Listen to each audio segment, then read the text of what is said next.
안녕하세요. 힐링 재테크의 메디타라입니다. 지난 시간에는 프리미엄이 붙는 오피스텔의 조건에 대해서 알아봤고요. 이번 시간에는 오피스텔 제대로 알고 투자하자라고 해가지고 오피스텔의 장단점, 그리고 주의할 점, 그리고 오피스텔 프리미엄 투자 시 리스크 등에 대해서 자세히 알아보도록 하겠습니다.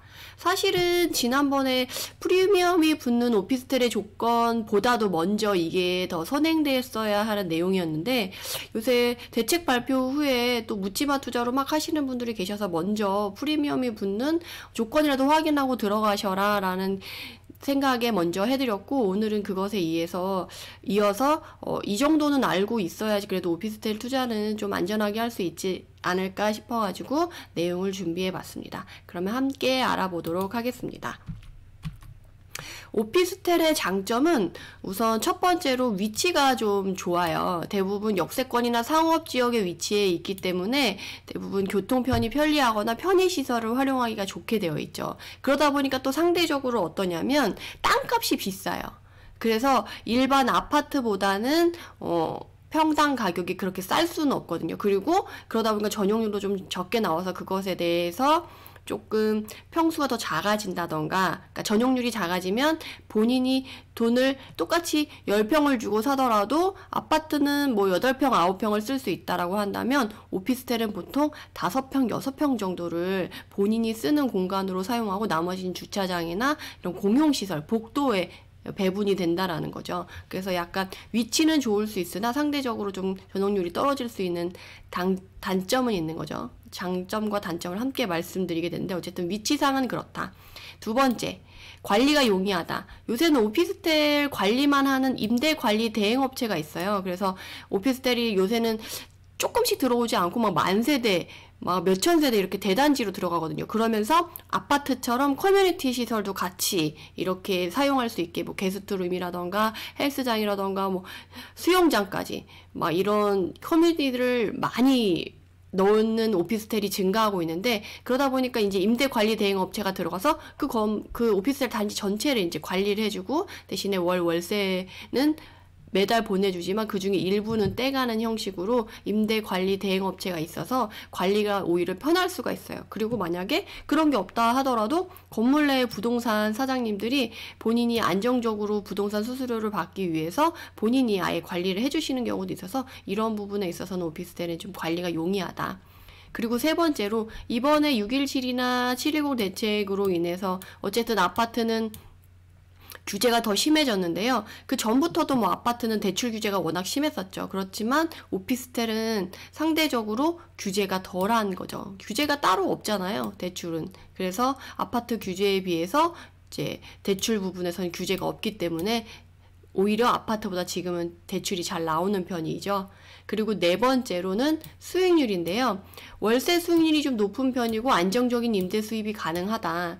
대부분 원룸이나 다세대보다는 오피스텔의 월세가 조금 더 비싼 편이에요. 왜냐면 뒤에 이제 말씀을 드리겠지만 이게 풀옵션을 갖고 있는 경우가 많아서 이런 것과 관련해 가지고 대부분 기본 시설을 다 갖춰주고 있고 이제 위치가 좋은 곳에 많이 있기 때문에 일반 원룸이라던가 빌라보다는 조금 월세 수익률이 높은 편이어가지고 안정적인 임대 수입이 가능하고 임대 수익률도 좀 높은 편이죠. 그래서 새로 신축하는 분양 오피스텔 같은 경우는 뭐 수익률 6%, 8% 보장 막 이렇게 해가지고 막 분양을 하곤 하는데, 사실 6%, 8%가 은행이자 뭐 1, 2%와 비교해서는 되게 높다고 생각해서 들어가시는 분들이 많은데, 상대적으로 이제 오피스텔 취득할 때 들어가는 취득세라던가 유지 관리 비용, 그리고 사람들이 자주 들고 나기 때문에 중개비 같은 게 많이 들어요. 그래서 실제적으로 수익률이 막 6%, 8% 나온다고 해도 거기서 빠지는 금액이 많기 때문에 실제적으로 남는 금액은 그렇게 크지 않아요. 그래서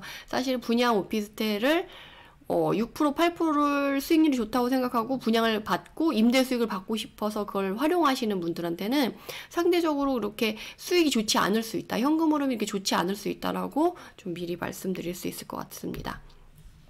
이어서 오피스텔 투자의 단점에 대해서 말씀을 드리자면 1번 오피스텔이 상대적으로 이제 취득세를 안 된다고 생각하셔가지고 이렇게 막 생각하시는 분들이 계신데, 이번에 그 710 대책이 발표되면서 같이 이제 원래 포함되어 있던 내용들은 아니었는데요. 국회 행정안전위원회가 7월 28일에 지방세법 개정안을 의결하면서 이번 법안에서 정부가 지난 710 대책에서 법인과 다주택자의 취득세를 중과하기로 발표한 내용의 후속 입법 차원으로 했었던 그 28일 지방세 개정안에서 주거용 오피스텔을 주택수에 포함시킨다고 상임위에서 의결하는 과정에서 기습적으로 추가가 됐다고 해요. 그래서 주거용 오피스텔은 취득세 중과 대상에 포함이 된다. 이 부분을 되게 중요하게 알고 계셔야 될 것 같아요. 이걸 모르고 그냥 나는 묻지마 투자로 오피스텔은 취득세 중과 안 돼 이러고 하시는 분들은 위험하신 거죠. 8% 12% 내실 수도 있는 거죠. 대신에 상업용 오피스텔은 4.6%를 그대로 가지만 주거용 오피스텔은 취득세 중과 대상이 된다. 이 부분이 가장 좀 중요한 지금 쟁점이 될 수 있는 내용이라고 말씀드릴 수 있습니다. 그리고 두 번째로 관리 비용이 단점인데 해가 갈수록 풀옵션의 기구들이 노후화되면서 유지 관리를 위한 수리 비용이 많이 발생해요. 그래서 특히나 아파트는 감가상각이 좀 느린 편인데 오피스텔이라던가 빌라 다세대 다가구 같은 경우는 감가상각이 빨라요. 그 건물에 대한 관리가 아파트보다는 상대적으로 좀 떨어지기 때문에 감가상각이 빨라서 이런 수리 비용도 많이 든다. 게다가 월세를 사시는 분들이 많기 때문에 사람이 되게 자주 바뀌잖아요. 그럼 그 안에 장착된 세탁기라던가 텔레비전 이런 가전제품들이 사람이 자주 바뀌고 이제 관리를 소홀히 하거나 막 사용하면 고장의 확률이 상당히 높아져요. 그래서 관리 유지 비용이 엄청 많이 든다. 그리고 대출 1주택자와 비교시 동일 가격 평형 연식 기준의 아파트에 비해서는 대출이 적게 나오는데 그렇지만 다주택자의 경우에는 아파트는 규제를 받아서 거의 못 받을 수도 있는데 오피스텔은 규제가 없어서 대출을 받을 수 있다. 그러니까 1주택자냐 다주택자냐에 따라서 대출이 오피스텔에서는 좋을 수도 있고 나쁠 수도 있다라고 말씀드릴 수 있을 것 같고요.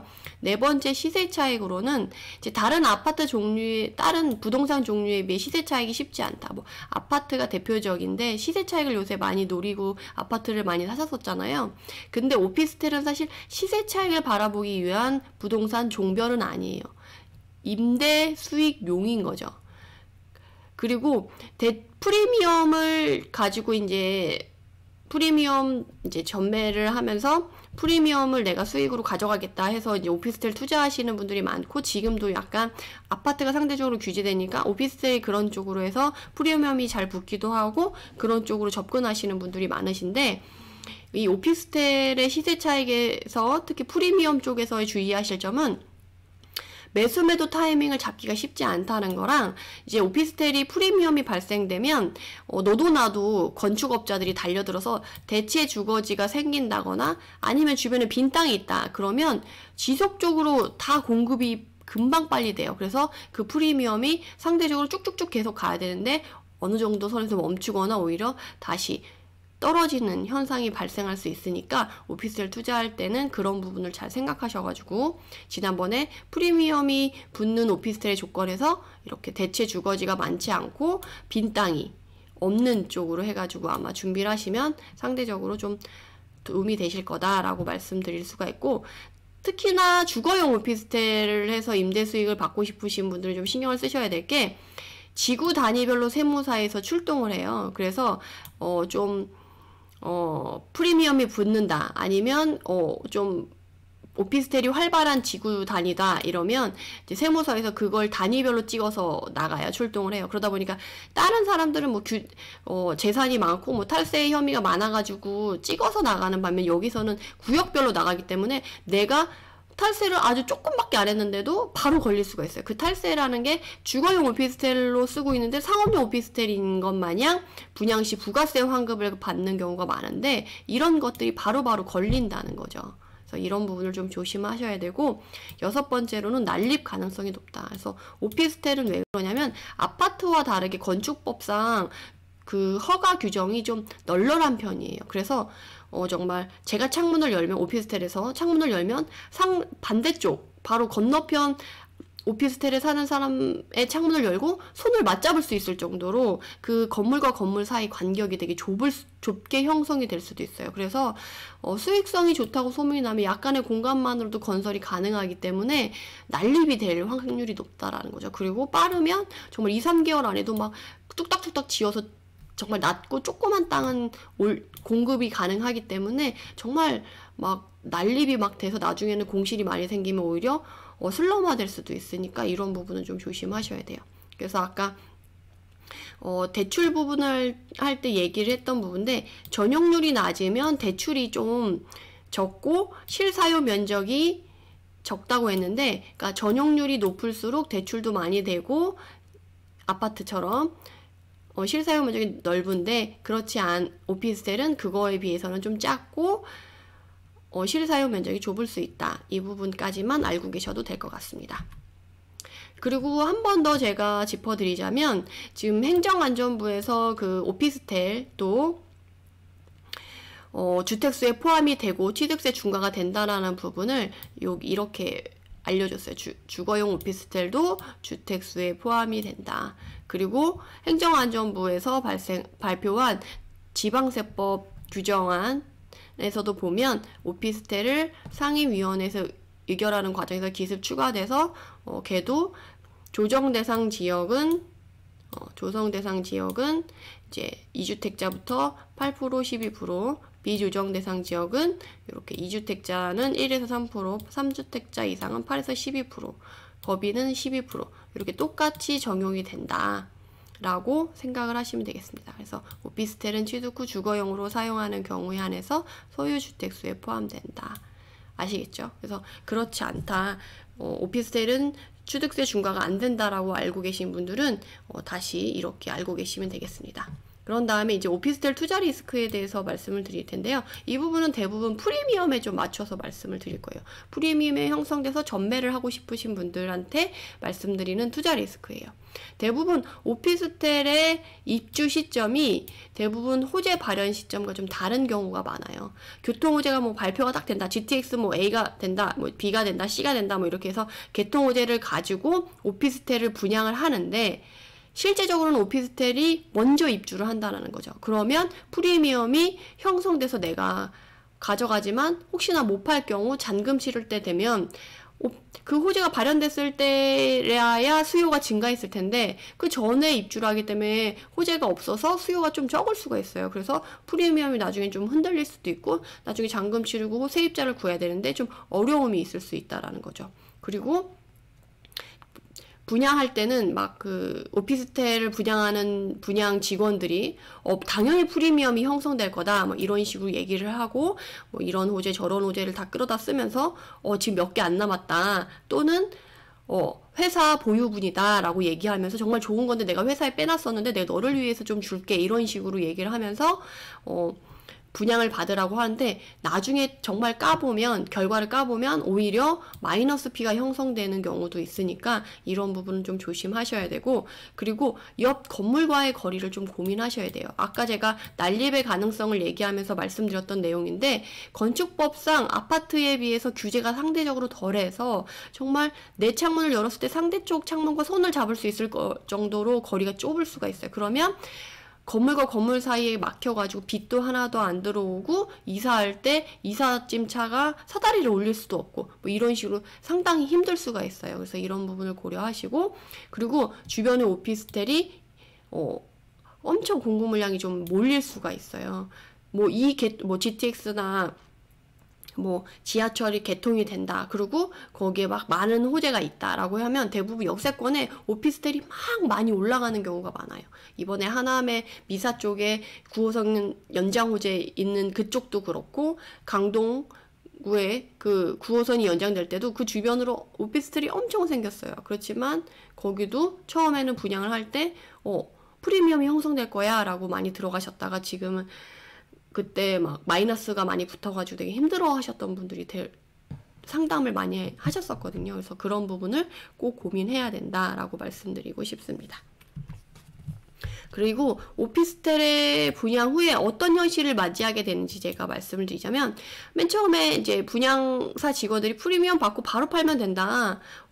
대부분 계약금 10%만 있으면 되니까 1,000만 원에서 2,000만 원만 있으면 바로 100% 수익, 2,000만 원, 3,000만 원 프리미엄은 기본이다. 그래서 돈 넣고 돈 먹기다. 막 이런 식으로까지 얘기를 하시는데, 오히려 마이너스 피가 안 나면 다행인 오피스텔이 대부분이에요.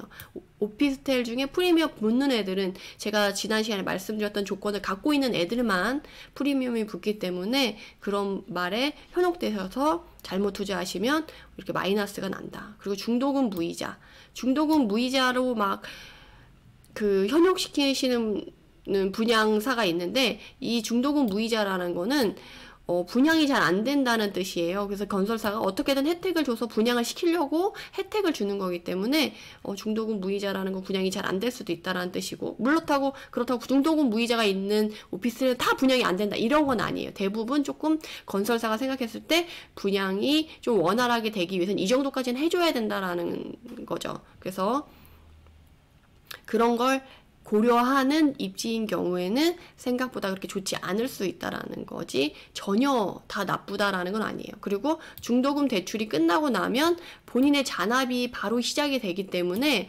잔압이 시작되면은 그 계약금만 들고 투자한 사람들이 많아요. 그러다 보면 스스로 이제 중도금을 내야 되는데 그걸 못 내시는 분들은 막 물건을 던지시거든요. 그러면 이제 마이너스 피가 형성되는 시점이라고 말씀드릴 수 있습니다. 그러고 나서 이제 잔압이 시작돼서 잔압을 어떻게든 끌어가서 이제 입주 시점까지 갔다. 그러면 잔금 납부까지는 정말 어려우신 분들이 많으시거든요. 잔압도 힘든데 잔금까지 해야 된다. 그러면 정말 그 돈이 운용이 안 돼서 마이너스 정말 밑으로 확 떨어져서 던지시는 분들이 많아지시게 되고, 분양받을 때는 계약금만 있어도 되니까 막 1억 들고 계신 분들이 막 3개, 5개, 10개씩 막 분양받으시는 분들이 계신데, 이런 분들은 그 리스크가 채수 곱하기 채수다. 리스크가 3개면 곱하기 3, 5개면 곱하기 5가 된다라고 생각하시면 되고요. 공급 물량 폭탄으로 매매 임대가 생각보다 쉽지 않다. 그리고 주변 일자리 근로자 입주 시점이 늦어지면 이러면 세입자도 정말 구하기 힘들어져가지고 리스크가 더 커진다. 그리고 입주 후에도 공급 물량이 끝나는 시점까지 임대가가 떨어져서 수익률이 감소하고 내가 문을 먹을 수 있을 때까지는 생각보다 시간이 오래 걸릴 수 있다라는 거예요. 여러분들이 제가 대표적으로 많이 드는 그 지역이, 오피스텔에서 많이 드는 지역이 마곡이었거든요. 마곡도 9호선이 개통되면서 엄청 아파트는 금방 좋아지고 프리미엄 붙고 2배 막 상승하고 했어요. 근데 오피스텔은 제가 말씀드린 것과 똑같이 공급 물량이 끝나는 시점까지 임대가도 떨어지고 수익률도 떨어지고 피도 그렇게 많이 붙지 않고 일부만 붙었고 막 이런 식으로 힘들었어가지고 수익률이 많이 떨어졌어요. 근데 지금은 LG도 입주하고 개통도 되고 다 돼가지고 어느 정도 안정화가 되고 가격이 좀 수익률도 올라가고 매매 가격도 좀 올라갔지만 아파트와 비교했을 때는 상대적으로 많이 수익률이 좀 떨어졌었어요. 그러니까 오피스텔 분양을 받으실 때는 꼭 이런 것들을 참고하셔가지고 투자를 하시기 바랍니다. 오늘은 여기까지 하고요. 꼭 투자하실 때 공부하시고 투자하셔서 성투하시길 바랍니다. 그리고 이와 관련된 내용은 블로그에도 있으니까 확인해 보시고, 영상이 도움이 되셨다면 구독, 좋아요 부탁드립니다. 감사합니다.